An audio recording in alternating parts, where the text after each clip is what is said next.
Fala minha gente, tudo certo? Vamos nessa então falar sobre Grêmio. Nesse vídeo aqui te contar sobre a entrevista de Marcelo Marques, homem da Marquespan, candidato à presidência do Grêmio. Ele concedeu uma conversa, uma entrevista de cerca de 3 horas no canal do Bagé, em parceria com a Rádio Imortal. Tá lá no canal do Bagézito, dá pra assistir tudo e é muito interessante. Aliás, Bagé já entrevistou o Paulo Calef, já entrevistou o Denis Abrão e agora veio o Marcelo da Marquespan.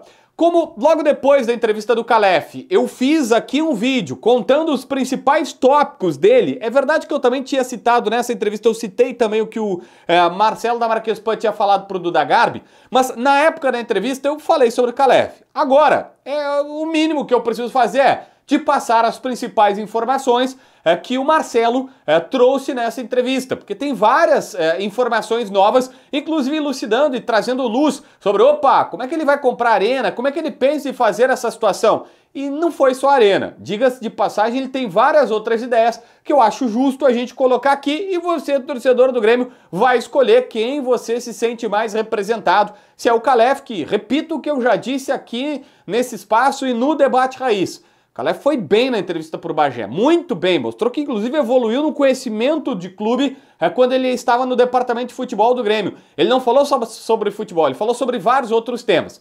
Mas o Marcelo Marques também, de alguma maneira, me surpreendeu por todo esse conhecimento. Enfim, a partir de agora a gente vai falar sobre isso. Antes, vamos lá, todo mundo para a tela do meu computador, a partir de agora tá aparecendo aí na tua tela. Ó, sábado, a partir de sábado começa o mata-mata do Mundial de Clubes. Não tem mais barbada. E eu vou fazer aqui com vocês uma combinadona para saber quem é que passa a partir de agora no mata-mata. Palmeiras e Botafogo, sábado 1 da tarde. Para mim passa Palmeiras. Jogadaço esse, né? Sábado às 5, Benfica e Chelsea. Passa Chelsea para mim. PSG Inter Miami, já no domingo 1 da tarde. Para mim passa PSG. Flamengo e Bayern, Flamengo que me desculpe, mas eu acho que passa o Bayern. Inter de Milão e Fluminense, cara, muito difícil não dar Inter de Milão. E aqui, Manchester City e Al Hilal, vai dar o City. Se eu fizer essa múltipla, tá pagando o quê? 21, 21,7. Essa múltipla aqui, ó, pô, se eu colocar dezão, velho, vem 217. Na verdade, minha única dúvida nessa múltipla aqui seria o Palmeiras e o Botafogo, né? Porque o Botafogo também pode fazer. Numa dessas eu faço um outro para colocar essa. Se eu ganhar, tá feito o carreto. Olha como é fácil. Já tá aqui, ó, nosso joguinho, a aposta foi feita na KTO. É assim que funciona, é assim que a banda toca lá no site da KTO. Se quiser brincar e se divertir, é para maiores de 8 anos e quem tem juízo na cabeça, na descrição no primeiro comentário. Beleza?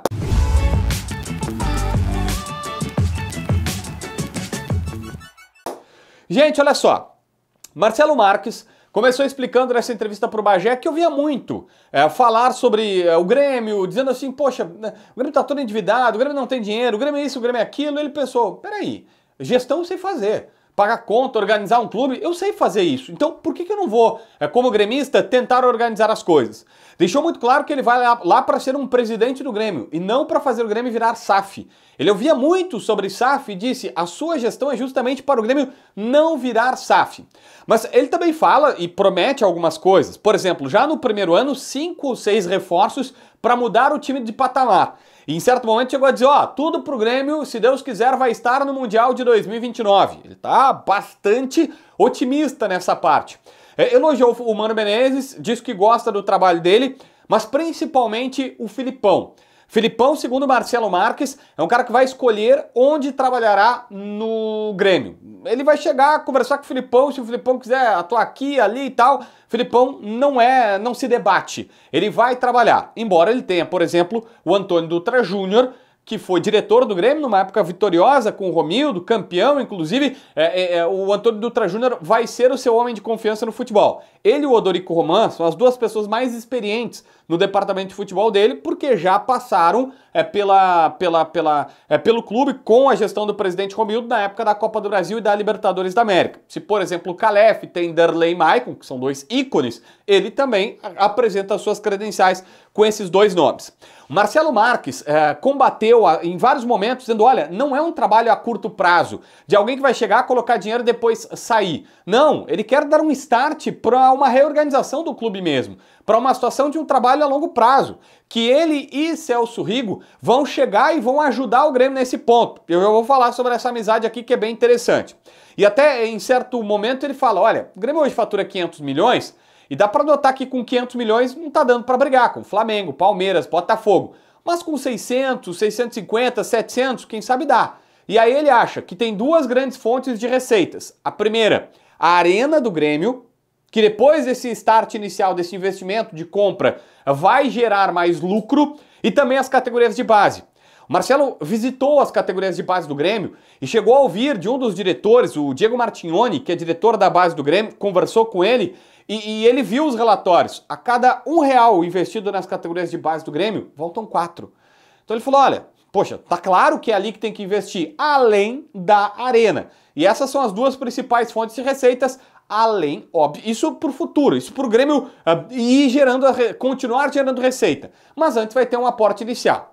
E ele deixou muito claro o apoio do Celso Rigo. Aliás, no bastidor, o filho do seu Celso Rigo, Fábio Rigo, estava presente. Ele pegou um jatinho de São Borja para Porto Alegre para acompanhar essa entrevista, para tirar foto depois e mostrar que Celso Rigo e o Fábio Rigo são apoiadores dele. Inclusive um dos dois, vai ser o pai ou o filho, vão entrar como vice-presidente do Marcelo Marques.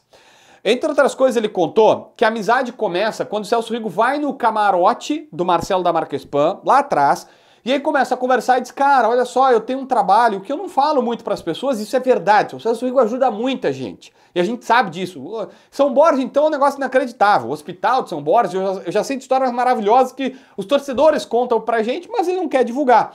Mas aí o Celso Rigo ajuda muito na Santa Casa, investindo mesmo dinheiro, melhorando a saúde do país, que é um baita gesto, do nosso estado, na verdade, né?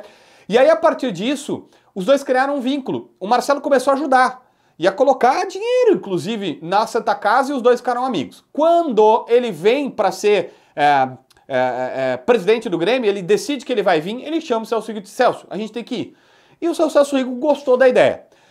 Marcelo Marques deixou claro que tanto ele quanto o Celso Rigo vão injetar dinheiro no Grêmio. Ele não fala abertamente, mas fica claro isso. Em certo momento ele chega até a falar que vai ser empréstimo de dinheiro com juro basicamente zero.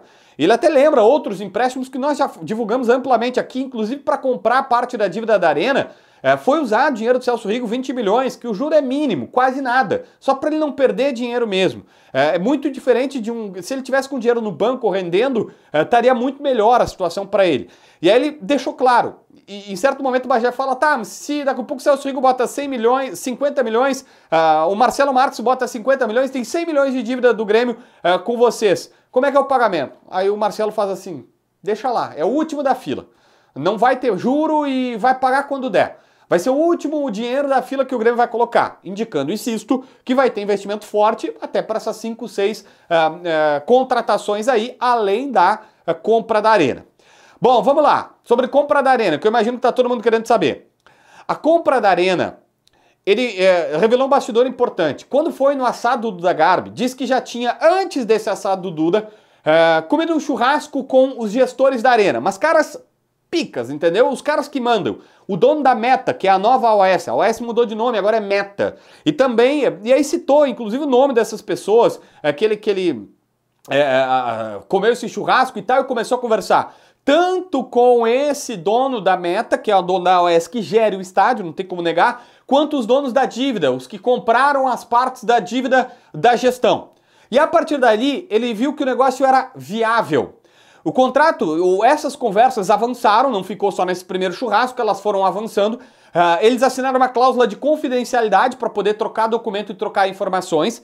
Mas ele disse que, primeiro, não pode, e por isso não pode falar sobre valores e tudo estar acertado, mas que ele ouviu o outro lado da história, que os caras não estão de sacanagem com o Grêmio, que eles também têm um outro lado. Algumas coisas o Marcelo concorda, outras não. Mas, basicamente, o que eu acho que eu preciso te colocar ele deixou a entender que está tudo negociado. Em certo momento da fala do Marcelo Marques, ele diz o seguinte, que ele faz as propostas e os caras dizem, não, até aqui eu posso vender a dívida. Não, até aqui eu posso vender a gestão do estádio. E ele falou, bom, mas isso faz sentido para mim, então esse valor eu posso pagar. Se vocês aceitam receber isso, eu consigo pagar isso. E automaticamente fica muito na cara para quem assistiu a conversa com o Bagé, que já está tudo muito encaminhado, muito acertado. É óbvio que isso, né, gente, nós estamos falando aí de 180 milhões de reais, 150 milhões de reais, tá? Nessa ordem, nessa grandeza. Não chega a 200, provavelmente não chega a 200, mas é de 150 a 200. Pô, é óbvio que vai ter muito detalhe, mas ele deixou a entender que está tudo negociado. Ah, mas por que o Marcelo conseguiu e ninguém antes conseguiu? Ele falou, olha, o Grêmio tentou. Mas o que se fala do lado da UESC era muita lábia, não tinha um projeto assim, ó, tá aqui, ó, eu vou te pagar assim e tal. Existia uma desconfiança de que, o clube nunca vai pagar e tal. Não, agora tem um empresário, que é o Marcelo Marques, que está dizendo, olha, eu vou tirar do meu bolso aqui, tá aqui, eu vou emprestar pro Grêmio essa grana e o Grêmio me paga juros zero quando der e tal, e nós encaminhamos essa compra aqui. E isso faz mudar completamente o cenário, a situação com essa compra. Por isso ele está muito otimista dessa questão. Ele mostrou um plano de como vai pagar essa compra da arena, mostrou um plano do custo do estádio, mas basicamente vendendo as cadeiras que ficam à disposição, ou no mínimo 72 planos, que está aí na sua tela, de 100% das cadeiras vendidas, de 70% das cadeiras vendidas. Tem todo um plano também de viabilização do custo do estádio, da operação do estádio, como é que ele vai vender placas de publicidade. Ele tem um projeto audacioso para isso, tem que executar, não é fácil de executar, nada é tão fácil assim no futebol até começar, mas basicamente ele está apostando muito disso. E explicou, a arena tem 40 funcionários, ele falou, gente, os funcionários vão continuar, nós vamos trocar o comandante, e as pessoas que estão lá são boas, elas só precisam de um comandante melhor.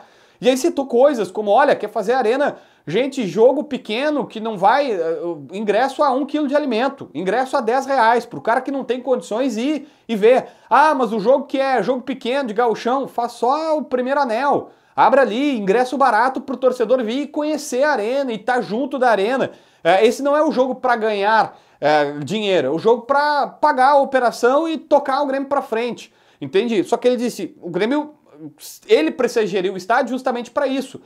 Citou que não vai ter show na sua demanda, ele não quer colocar show para não estragar o gramado, vai investir no gramado, acha até que tem que olhar se daqui a pouco sintético não é melhor, porque não estão conseguindo corrigir o gramado, mas falou o seguinte, ó, investindo pesado no gramado provavelmente ele vai melhorar, quer voltar com a Avalanche na geral, diz que vai lutar por isso, lutar pela Avalanche na geral, quer a arena de novo com 60 mil lugares e tem algumas coisas, alguns locais para abrir, para estender para 60 mil lugares, para ter mais gremistas podendo entrar no estádio. E também citou, qual era a outra coisa que eu estava engatilhado aqui, que eu estava lembrando ainda sobre a bebida no estádio, que vai brigar por isso. Mas daí envolve mais político, partidário e tal. O Gaúcho da Geral é apoiador dele, quer mudar essa situação. Gente, tem 3 horas de entrevista lá no canal do Bagé. Eu aconselho você a pegar, ouvir. E aliás, parabéns ao Bagé, trabalho monstruoso. O Bagé está fazendo história. O Calef, que era a candidatura até então mais aguardada, e agora tem um corrente de peso, tá muito dividida essa parada, o Calef anunciou que seria candidato no canal do Bagé, e todo mundo queria ouvir isso do Calef, o Calef foi lá e anunciou. Aí o Denis Abraão também deu um show de simpatia, de muitas declarações e de gremismo na entrevista pro Bagé, agora o Marcelo Marques também. São os 3 candidatos, mas vamos combinar, né? O Marcelo Marques e o Marcelo Marques e o Paulo Calef são os amplos favoritos nessa disputa. Tá pegado o negócio. E aí, o que tu acha dessa história toda? Inscreve no canal, assina a notificação, deixa teu like, comenta aqui embaixo para ver mais vídeos.